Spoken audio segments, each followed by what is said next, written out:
I'm Executive Chef Billy Oliva for Delmonico's Restaurant Group. Today we're going to talk about how to carve a large roast beef. Depending on what cut of meat you use, depends on how you're going to carve it. Typically, if you're doing a rib roast, that's our prime rib, you want to stand it up.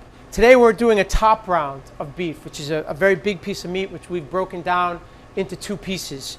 One of the most important things, and you'll see here on a raw piece, it's a little bit easier, is when you carve any type of meat, you always want to carve against the grain. You never want to go with the grain. When you carve with the grain, you're going to have a chewy piece of meat that doesn't seem like you're ever going to go anywhere. So the most important thing is carve against the grain. And if you take a look at this piece here, this top round, you can see these lines that run back and forth on the meat. That's the grain of the meat. So after this is cooked, we're going to want to carve across it. Very simple procedure. So now let's go ahead and get this in the oven and get it cooked so we can cut it up later. So here we have our top round. It's been seasoned, salt and pepper, rubbed with a little bit of oil. We've tied it just to hold it together a little bit uniform as best as we could. Okay, so we just took our beautiful roast beef out of our amazing Rational oven.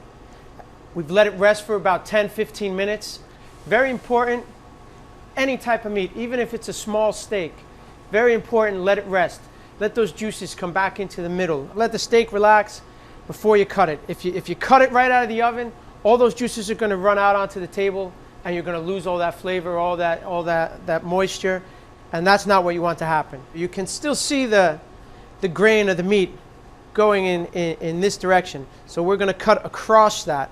We trimmed this up pretty good before we cooked it, so we don't have to remove much fat. We're just going to get down to business and we're going to carve a few slices. I'm using kind of a non-traditional knife to carve this. This is a knife I feel comfortable with. The two important keys when you're using a knife. One, you want to feel comfortable with the knife. Two, it has to be sharp. If you have an electric knife at home, go ahead, use that. Just what you feel comfortable with.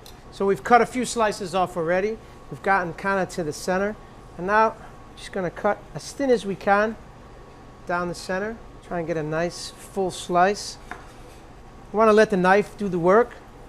Don't want to force it. Take one more slice. If you're hungry, and I'm hungry, do one more slice. Here we have our sliced roast beef. Hope you guys are hungry. I know I am. That should be enough for me. Let's go ahead and plate this up now. I like my slices kind of nice and thick.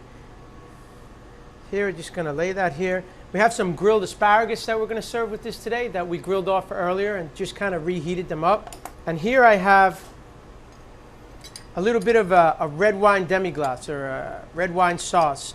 We make this here in Delmonico's, but now in some of these specialty food markets, you can find some that are already done. I'm going to put a little bit of our red wine sauce on our meat. And here we have some very thinly sliced red onion that we've lightly deep fried. Now we're going to garnish that with some crispy fried onions. Kind of right in the middle there. I'm Executive Chef Billy Oliva for the Delmonico's Restaurant Group, and that's how you carve a large roast beef. For more information, check us out at delmonicosrestaurantgroup.com.